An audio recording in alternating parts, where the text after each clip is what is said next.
Basile, votre application de recherche immobilière, présente Sud Radio, Parlons Immo. Parlons Immo, votre rendez-vous 100% immobilier sur Sud Radio, comme chaque dimanche, d'habitude avec Sylvain Lévy-Valency, qu'on embrasse, le fondateur de Radio Immo. On est aussi aujourd'hui avec Bérénice de Villefloriot. Bonjour. Bonjour JM, et c'est vrai que Sylvain est un peu souffrant, on l'embrasse. Oui, on l'embrasse très fort. Grégoire Darico est avec nous également. Bonjour Marie, bonjour Bérénice, bonjour à tous. Au programme aujourd'hui, Bérénice. Eh bien, on va parler du crédit hypothécaire, vous savez, Monopoly. Oui, exactement, ça me voilà, rappelle. qu'est-ce c'est que quand c'est on commence à perdre. Mais sauf que vous allez nous expliquer. Au Monopoly, si. Ouais, mais là, vous allez bon. nous expliquer que justement, c'est pas quand on perd. Tout à fait. Et on sera avec donc Véronique Bougardier, la directrice du cabinet Bougardier, qui propose le crédit hypothécaire. Bienvenue à vous. On va aussi répondre aux questions que nous posent nos auditeurs au 0826 300 300 sur le répondeur de Sud Radio. Et aujourd'hui, on parle de sous-location. Vous voulez sous-louer votre logement? Attention. Ouais. Quels sont vos droits? Vous nous le direz. On va aussi parler du chantier du siècle. Oui, et on sera avec Laurent Permas, on va vous parler de climatisation. On s'est dit qu'il commençait à faire chaud et donc c'était important de parler de la climatisation. Et après, on fera le tour de France des biens coup de cœur. On ira à Marseille parce qu'il faut aller à Marseille. Et après, on sortira de France, on ira aux États-Unis, à Dalton, dans l'Illinois. Parfait. Le rendez-vous est pris. Mais avant ça, on commence par les infos de la semaine à retenir. Et oui, effondrement historique des ventes dans le neuf, tension maximale pour se loger quand on est étudiant, je vous l'apprends pas, et des cotes records pour les passoires thermiques. Oui, ça c'est important. On commence donc par cet effondrement historique. Et oui, alors notamment dans l'investissement locatif, vous le savez, la FPI, la Fédération des promoteurs immobiliers, tire la sonnette d'alarme depuis un petit moment. Et bien ça a continué cette semaine. L'offre locative s'effondre. En cause, la fin brutale, vous le savez, du dispositif Pinel qui s'est terminé en décembre. Résultat, les ventes à des investisseurs particuliers, vous savez, c'est ceux qui veulent acheter un logement pour le mettre en location, eh bien, s'écroulent de 41% au premier trimestre 2025. Pourquoi c'est grave? Parce que, vous l'avez compris, il y aura moins de logements, en fait, disponibles pour les Français. Alors, les ventes aux propriétaires occupants, ceux qui achètent pour occuper, reprennent un tout petit peu, plus 10%, mais bon, c'est loin de compenser cette crise du logement. Pour les professionnels, la solution passe par un statut clair du bailleur privé que en fait les professionnels réclament au gouvernement de toute urgence. Autre frein majeur, l'effondrement des permis de construire à 1 an des municipales. Vous savez, c'est les maires en fait qui accordent les permis de construire. Donc là, comme les maires veulent se faire élire, comme les chantiers, ça fait du désordre, ça change le paysage. En général, les maires deviennent beaucoup plus frileux en fin de mandat. C'est ça, toujours. Donc la FPI appelle les élus, à débloquer la situation. Et alors, autre phénomène inédit, le retrait des opérations immobilières. 26% des logements commercialisés sont retirés de la vente, donc avant d'être construits. Je vous explique pourquoi, parce que j'ai demandé à Pascal Boulanger personnellement. En fait, pour lancer un chantier, il faut environ 50% de logements réservés là, pour lancer les travaux. Et c'est pour que la banque suive, et la banque, après, une fois qu'elle a dit OK, les travaux débutent. Mais aujourd'hui, les acheteurs ne sont pas au rendez-vous. Résultat, les programmes sont suspendus, et même les clients rares qui s'étaient engagés finissent par se désister. Décidément, c'est un tableau bien sombre. On passe au logement étudiant, ma chère Bérénice. Nouveau baromètre. C'est de plus en plus compliqué pour se loger aussi pour les étudiants, décidément. Eh oui, c'est compliqué chaque année, ça devient toujours plus compliqué et ça c'est assez dramatique. Donc le logement étudiant est vraiment un marché sous tension. L'étudiant, le magazine, vous savez, a publié son baromètre du logement cette semaine. Le constat est sans appel. Le logement absorbe la moitié du budget des étudiants. Les loyers ne cessent de grimper, puis 70 € en 10 ans. Donc en moyenne, c'est passé de 383 € en 2016 à 453 € aujourd'hui. Et ce qui est frappant, c'est l'insuffisance structurelle de l'offre. Le Crous ne dispose que de 6 lits pour 100 étudiants. Je ne sais pas si vous imaginez. Et seulement 25% des boursiers peuvent être logés par le Crous. Moi, je trouve que c'est quand même assez dramatique. Donc, il manquerait au moins 250 000 logements étudiants pour répondre à la demande. Les associations dénoncent vraiment un abandon de la part du gouvernement, accentué depuis par la baisse des APL. Et alors, le magazine L'Étudiant a analysé 47 villes comptant plus de 8000 étudiants et les a classées de A à D selon un Logiscore qui est disponible sur Internet. Allez voir, c'est intéressant. Donc, plus il est élevé ce Logiscore, moins il est difficile de se loger. Et donc, sans aucune surprise, Paris, Lyon, Bordeaux, Strasbourg, ainsi que les villes touristiques, Nice, Vannes ou Annecy, sont vraiment préoccupantes. Oui, il y a une vraie crise du logement étudiant dans ces villes. On termine par un autre score, en quelque sorte. On finit avec l'impact du fameux diagnostic de performance énergétique sur Les prix de l'immobilier, ça fait monter ou baisser ? Eh bien, ça fait baisser et par endroits vraiment beaucoup, 25% selon les territoires. En gros, dans toute la France, en moyenne nationale, les logements classés F ou G accusent en moyenne une décote de 15%, donc environ 452 € par mètre carré par rapport aux biens classés D. Et dans les zones détendues, donc là où il y a une faible demande de logement, les zones rurales surtout, eh bien cette décote, elle peut aller jusqu'à 25%. Il faut savoir que depuis la mise en place de la loi climat et résilience, donc c'est la loi qui a mis en place le DPE, le diagnostic de performance énergétique, en 2021, eh bien la proportion de passoires thermiques à la location diminue. En revanche, elle augmente dans les biens à vendre. Donc ça veut dire quoi ? Ça veut dire que les propriétaires préfèrent vendre leurs biens plutôt que faire des travaux. Exactement. Et voilà. Et parce que les travaux, ça coûte cher. Et les travaux, ça coûte cher aussi. On va continuer à suivre la situation du marché de l'immobilier. Mais allez, restez avec nous. On se retrouve dans un instant. On parle de crédit hypothécaire. Avec mon notre cher invité. À tout de suite. Basile, votre application de recherche immobilière, présente Sud Radio, Parlons Immo. Votre rendez-vous 100% immobilier comme tous les samedis et non pas les dimanches, comme je l'ai dit par erreur manifestement. Alors, au début de l'émission, j'étais pressé. Qu'est-ce que vous voulez ? Bon, c'est quand même le jour du Seigneur chez nous. Bah oui. Allez, on parle de crédit hypothécaire avec votre invitée, ma chère Bérénice de Villefloriot. Et c'est Véronique Bougardier. Bonjour. Vous êtes directrice du cabinet Bougardier. Donc vous êtes un courtier en crédit hypothécaire depuis 1970. Alors, on va peut-être commencer avec cette question. Qu'est-ce que le crédit hypothécaire ? Alors, qui peut faire peur, ça peut être un peu quand on entend hypothèque. Voilà, le crédit hypothécaire, c'est un financement tout à fait très simple. C'est un refinancement d'un bien immobilier que vous possédez déjà. Pour faire un crédit hypothécaire, il faut déjà être propriétaire puisque vous apportez en garantie le bien que vous possédez. Mais en France, on ne prête pas uniquement sur une garantie, on prête sur une capacité à rembourser. Donc c'est un financement tout à fait classique. Il n'y a pas de. Faut pas avoir peur, parce que j'en parlais au début. Il faut surtout pas avoir peur, effectivement. C'est quelque chose qui vous permet d'obtenir de la trésorerie d'une façon plus importante, puisque vous apportez en complément une garantie. Et c'est assez utile, parce que j'en parlais aujourd'hui, au début de l'émission, on a tous découvert ce terme, je pense même vous, quand vous étiez petite, en jouant au Monopoly. Quand on commence à hypothéquer ses propriétés au Monopoly, c'est qu'on commence à perdre. D'où le cliché. Vous nous dites, au contraire, non, on fait pas ça quand on est acculé. Pas du tout. Alors, nos clients sont pas du tout acculés. On a très peu de gens qui sont. D'abord, on pourrait pas, puisqu'il faut avoir une vraie capacité de remboursement. Parce qu'on est vraiment acculé, on n'aurait pas le droit de faire un crédit à des personnes qui sont en grande difficulté. D'accord. Donc, les personnes qui viennent nous voir et nous sollicitent pour un prêt hypothécaire, c'est parce qu'ils ont un besoin auquel leur banque traditionnelle ne répond pas, c'est d'avoir une trésorerie assez importante pour donner de l'argent à leurs enfants, pour payer des droits de succession, pour faire des apports en compte courant dans leur société, ou pour plus simplement acheter un autre bien, mais par exemple, plutôt que de déplacer un compte épargne, ils vont peut-être donner une garantie immobilière complémentaire pour pouvoir financer à 100%, par exemple, la résidence secondaire. Ils ont une résidence principale qui est payée, ils veulent acheter une résidence secondaire, eh bien, nous allons pouvoir en hypothéquant le bien qu'ils possèdent déjà, plus le bien qu'ils veulent acheter, on va pouvoir leur financer à 100% l'acquisition, même un peu plus, les droits d'enregistrement, un petit peu de travaux, les frais d'agence. Donc on peut aller jusqu'à une proportion de 50% de la masse de biens qu'ils apporteront en garantie. De la valeur du patrimoine. De la valeur du patrimoine qu'ils apportent en garantie. Et alors comment ça se passe concrètement ? Si un client lambda veut venir vous voir, comment ça se passe et comment on rembourse un crédit hypothécaire ? Alors comme je le disais tout à l'heure, un crédit hypothécaire, c'est un crédit complètement classique, c'est un financement, comme disait un grand patron de banque. Un financement, ça doit être simple.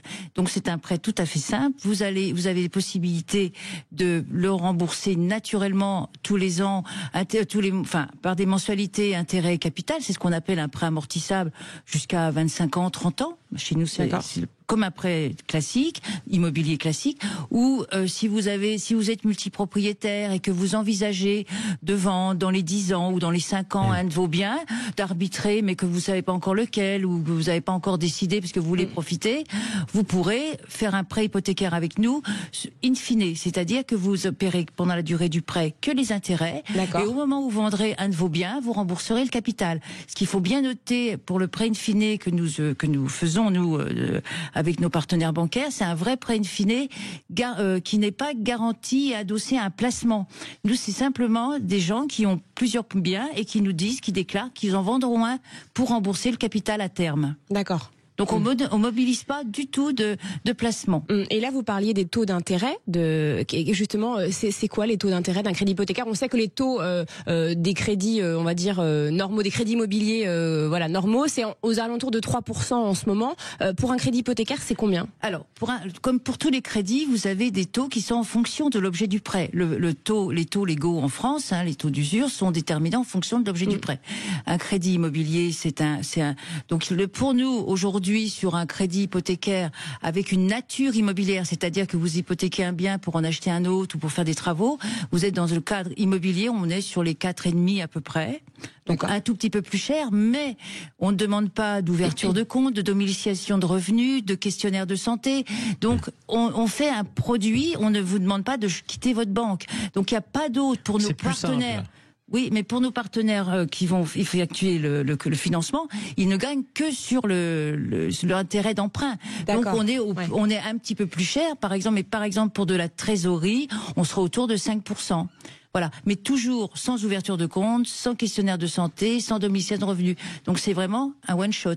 Donc c'est peut-être plus facile pour une certaine catégorie de personnes, c'est plus facile à obtenir et plus simple à mettre en place. En revanche, c'est un tout petit peu plus cher. Voilà, mais surtout c'est plus simple, c'est plus facile à obtenir parce que leurs banques traditionnelles ne l'ont pas en catalogue. Aujourd'hui, le prêt hypothécaire, il n'est pas très connu parce que les banques de réseau ne le proposent pas. Si vous allez demander à votre banque un prêt immobilier, elles savent très bien le faire. Ouais. Vous demandez à votre banque un prêt de trésorerie, un prêt conso, il sera limité à 75 000 à peu près.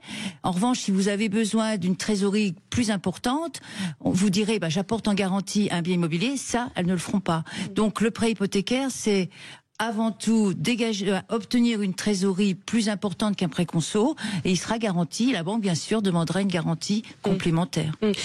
On est d'accord, le propriétaire ne doit pas avoir de crédit en cours pour faire sur son bien qu'il met en hypothèque pour faire appel à vous, par exemple. Tout à fait, parce que les banques hypothécaires, leur rôle, c'est d'avoir une garantie sur le bien et une garantie de premier rang. Donc s'il y a un prêt immobilier qui est toujours inscrit sur le bien qu'on prendra en garantie, soit on le reprendra dans la masse de l'emprunt.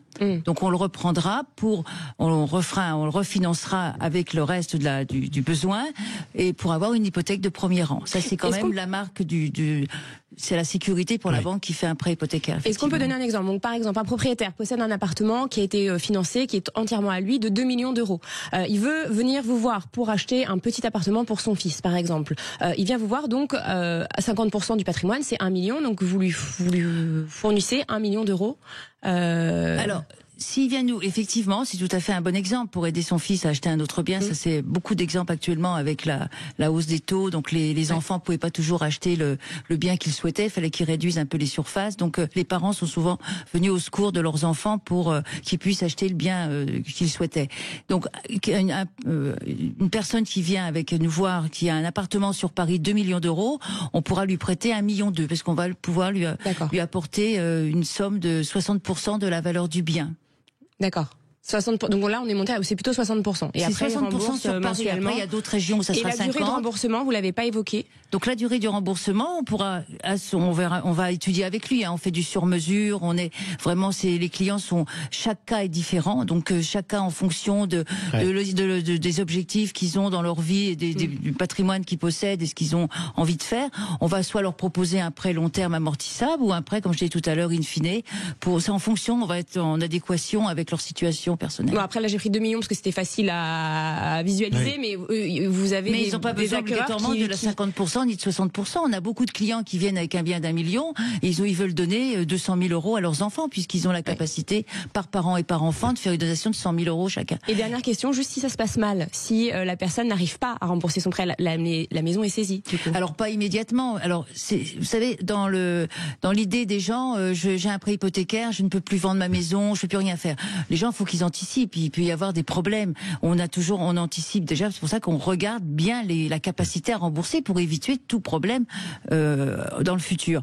Mais si quelqu'un peut plus rembourser, il y aura des alertes, on va pouvoir discuter et ils vont venir nous voir, ils vont dire bon, on va vendre, mais avant que le bien soit vendu, on a quand même, il y a une procédure et c'est ça qui un peu rebute les banques de réseau, qui est très longue parce qu'il y a la justice qui va faire le travail et donc c'est très long. Il peut, avant d'avoir un bien qui est en recouvrement et une mise en vente, il va pouvoir se passer plusieurs années, voire 5-6 ans. Donc on a le temps de voir venir et de trouver des solutions, quoi. Exactement, le temps de venir et de trouver des solutions. Il faut vraiment faire l'autruche pour être vendu aux enchères. Et sachant que c'est pas intéressant pour les entreprises comme la vôtre d'aller jusqu'à la vente. En d'autres termes, vous avez toujours intérêt à trouver une solution. C'est jamais intéressant. On ne cherche pas un banquier qui fait du crédit hypothécaire ne cherche pas, n'a pas dans l'idée qu'il va avoir des biens à mettre en vente. C'est tout sauf ça. Oui. C'est une sécurité. Merci beaucoup Véronique Bougardier. Donc je rappelle que vous êtes directrice du cabinet Bougardier. Merci à vous. Allez, restez avec nous sur Sud Radio. On continue à parler logement. Il est 9h39. Dans un instant, le répondeur de Sud Radio 0826 300 300. On va parler de sous-location. À tout de suite. Basile, votre application de recherche immobilière, présente Sud Radio. Parlons Immo. Votre rendez-vous 100% immobilier, comme chaque samedi sur Sud Radio, avec toute l'équipe de Radio Immo. Bérénice de Villefloriot, tout de suite, on écoute le répondeur. avec la Massif. Économisez en changeant d'assurance de prêt immobilier. Conditions sur massif.fr. La Massif présente Sud Radio. Parlons Immo. Ça vous concerne. Et oui, ça vous concerne tellement que vous nous laissez beaucoup de messages au 0826 300 300. Bérénice. Et aujourd'hui, on vous transmet le message de Kevin. Kevin de Rouen nous a appelé. En fait, il va partir travailler 6 mois à l'étranger et il souhaite sous-louer son appartement, donc il est locataire, pendant son absence, et il se demande quand même s'il y a des risques et quels sont-ils. Alors, pour lui répondre, on accueille notre expert en droit immobilier, avocat en droit immobilier, Romain Rossilandi. Bonjour maître. Oui, bonjour. Merci d'être avec nous. Alors, pour répondre à la question de Kevin, déjà, est-ce qu'on a le droit de sous-louer son logement quand on est locataire et quels sont les risques ? Alors, on n'a absolument pas le droit. Est-ce qu'on a le droit ? Puisqu'on n'a pas le droit, quels sont les risques, effectivement ? Non, si, je crois qu'on a le droit si on demande aux propriétaires. Oui, on n'a pas le droit parce que la loi de 89, qui est la loi sur les baux d'habitation, prévoit un principe en son article 8 qui est l'interdiction de la sous-location. Alors évidemment, s'il obtient l'accord écrit et préalable de son bailleur, là il n'y a pas de problème, mais il faudra quand même aussi que le sous-loyer soit inférieur au montant du loyer payé par Kevin. Vous voyez, donc c'est quand même très encadré par la loi. Moi, je vous déduis de sa question, c'est qu'il n'avait pas l'intention d'informer son bailleur, parce que on peut comprendre un bailleur qui va pas forcément accepter, il connaît pas le locataire, le sous-locataire, il sait pas qui c'est, il a pas regardé son dossier, et puis c'est que pour une période de 6 mois. Donc en général, les gens sont tentés de se dispenser de l'accord du. C'est un petit filou, Kevin.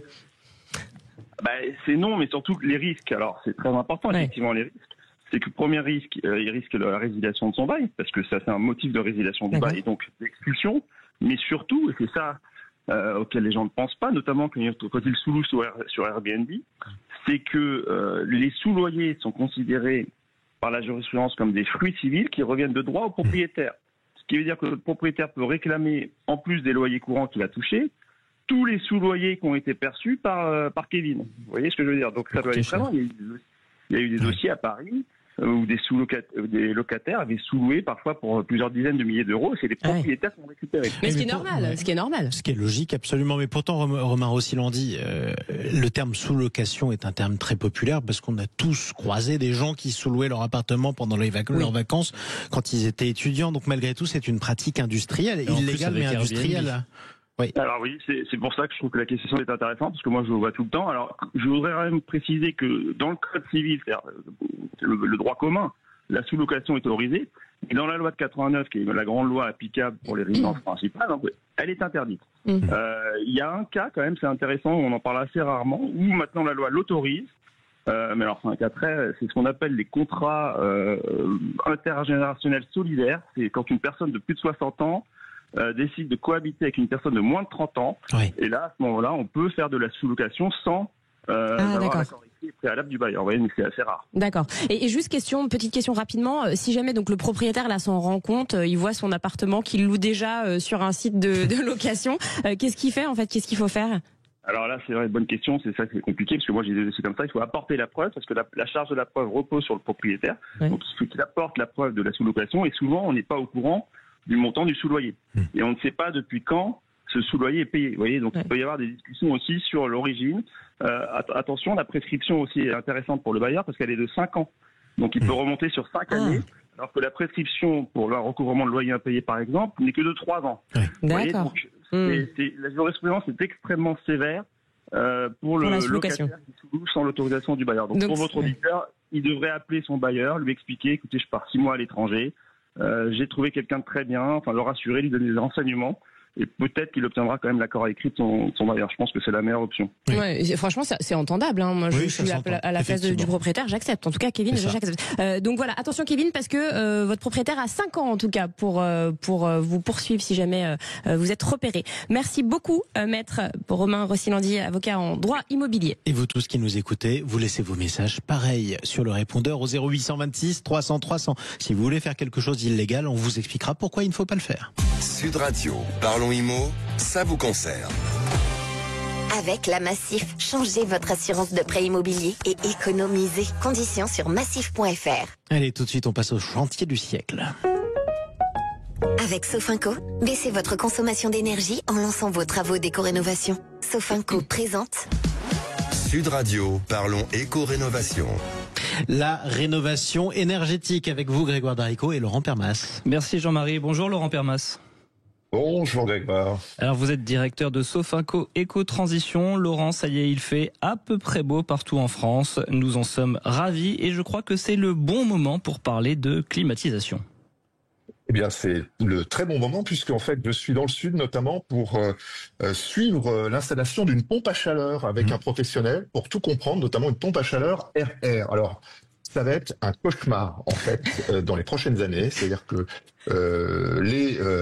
c'est un domaine de santé publique puisque en fait, c'est un sujet important, d'autant que la fréquence, c'est le sujet des canicules, vont donner un inconfort thermique l'été notamment, et cet inconfort, notamment sur les jours, vont doubler, et la France va subir en fait 5 à 10 fois plus de jours de vagues de chaleur d'ici la fin du siècle. Elles pourront durer jusqu'à plusieurs mois. On imagine ce que ça peut donner en ville et aussi dans les maisons et appartements. Le tout avec une population qui en plus va continuer à vieillir. Et du coup, la bonne question, Laurent, c'est est-ce qu'il faut investir dans un climatisateur ? Moi, je vous dis oui. Alors, clairement, avant d'investir dans un climatisateur, il faut peut-être regarder un peu comment refroidir en fait votre logement, anticiper notamment l'adaptation du bâtiment, regarder comment on peut avoir peut-être moins de consommation électrique, notamment des systèmes, et bien évidemment, c'est surtout faire appel en fait à un audit énergétique.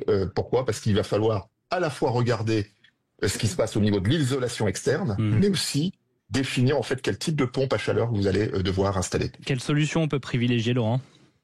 Alors, l'installation, en fait, et le bon usage des protections solaires extérieures, bien évidemment. C'est-à-dire que vous allez tout de suite vérifier qu'il y a moins d'apport de lumière, notamment la journée, faire circuler l'air frais dès qu'on peut, avec des protections solaires aussi extérieures, les volets, les brise-soleil, les stores. L'ouverture des fenêtres la nuit, c'est peut-être un peu banal, mais ça permet de redescendre la température. Et puis les gestes quotidiens, comme je le précisais, attention à la consommation, la surconsommation électrique au niveau des fours, des appareils en fait qui sont pas forcément nécessaires. Et puis, bien évidemment, avant de passer à la climatisation, on peut utiliser des brasseurs d'air ou des ventilateurs qui, conjugués à un apport d'air frais, on peut le mettre près d'une fenêtre, notamment la nuit, peut entraîner un effet de cooling effect. On parle légèrement anglais, qui permet de diminuer entre 1 et 3 degrés. Donc c'est pas non plus beaucoup, mais ça permet en fait de rafraîchir. Et puis à moyen terme, ce que j'évoquais au tout début, c'est notamment de regarder comment on peut peut-être mieux isoler l'extérieur par l'extérieur quand cela est possible. Il faut demander des autorisations pour justement à la fois stocker la chaleur l'hiver et puis stocker la fraîcheur l'été. Ça fonctionne dans les deux sens. Repenser la conception des bâtiments, mais ça c'est plutôt pour le bâti, pour les nouveaux bâtiments, pour tout simplement s'adapter au climat qui va très fortement changer, notamment sur les pics de chaleur demain. Donc Laurent, moi je peux quand même installer un système de rafraîchissement chez moi sans entamer ma responsabilité écologique. Oui, tout à fait. Alors, vous pouvez, notamment, c'est ce qu'on appelle la pompe à chaleur. Alors, vous avez deux types de pompes à chaleur. Vous avez la pompe à chaleur, en fait, géothermale, hein, qui est réversible. Elle peut fonctionner à la fois pour un chauffage et en froid, avec une bonne efficacité énergétique, hein.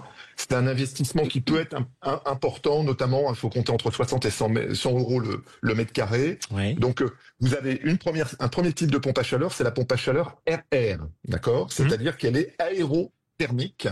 Et celle-ci, attention, elle n'est pas sujette aux aides MaPrimeRénov' ou à la TVA réduite à 5,5, ainsi que à l'éco-PTZ. À l'éco taux zéro. Taux zéro, hein, attention. Donc vous ne pouvez pas y bénéficier. Et donc, ça va être tout simplement un réchauffage de climatisation, tel qu'on peut l'avoir.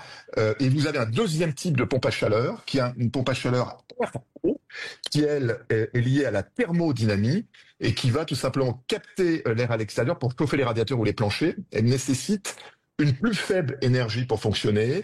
Bien évidemment, elle bénéficie des aides MaPrimeRénov', la prime énergie bonifiée, le prêt à taux zéro, le éco-prêt à taux zéro, la TVA réduite à 5,5 et les aides locales. Il faut quand même bien vous faire conseiller avant, parce que il faut de la place pour ces pompes à chaleur. Et certaines sont plus ou moins efficaces avec en tout cas nuisibles au niveau sonore. Donc ça aussi. Et puis, si vous voulez avoir une efficacité très forte, faut plutôt vous tourner peut-être vers la pompe à chaleur RR, qui elle véritablement climatise, refroidit en fait votre logement. Bon, merci, écoutez, c'est Laurent très bien. Permas. Merci pour tous ces conseils, Laurent Permas. Merci à vous. Sud Radio, parlons éco-rénovation. Avec Sofinco, lancez vos travaux d'éco-rénovation pour baisser votre consommation d'énergie. Allez, puisque dans un quart d'heure, on va prendre la route avec Jean-Luc Moreau et Laurence Perrault, dont on parle auto, et ben on fait le tour de France avec vous. Grégoire Darico, vous nous emmenez où? Allez, pour les biens coup de cœur. Premier bien, Jean-Marie, je vous emmène dans la cité phocéenne. Bienvenue à Marseille, où je vous ai trouvé un appartement dans le 8e arrondissement. Un appartement de 70 mètres carrés et 3 pièces, très bien situé au sein d'une résidence récente. Cet appartement est proche des transports et des commodités. Il a récemment été refait, donc ne nécessite aucun travaux à refaire. Il se compose d'un hall d'entrée, d'un séjour cuisine bien équipé, de 2 grandes chambres avec pas mal de placards pour ranger vos affaires.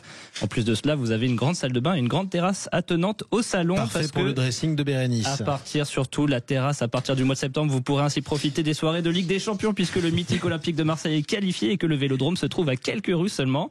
Bref, enfin sous-sol, vous aurez aussi un box dans lequel vous pouvez garer 2 véhicules, un appartement qui nous présente un diagnostic de performance énergétique de C, une belle opportunité mise en vente par Century 21 au tarif de 259 000 euros. Et vous savez la définition d'un mythe, c'est une histoire légendaire qui ne s'est jamais produite. Oui, mais le mythe, Grégoire Darico, vous le saurez.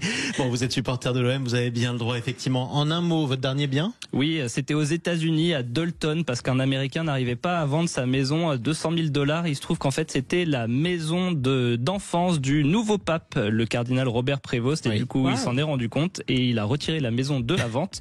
Il s'est dit qu'il pouvait faire une plus-value plus importante. Les voies du Seigneur sont impénétrables, effectivement. Merci beaucoup, Grégoire Darico. Merci à vous, Bérénice de Villefloriot. Cette émission sera rediffusée à midi sur Radio Imo. On vous retrouve samedi prochain, tous les deux, avec plaisir, en compagnie de Sylvain Lévy-Valency, qu'on embrasse. Sud Radio, parlons Imo. Avec Basile, votre application de recherche immobilière.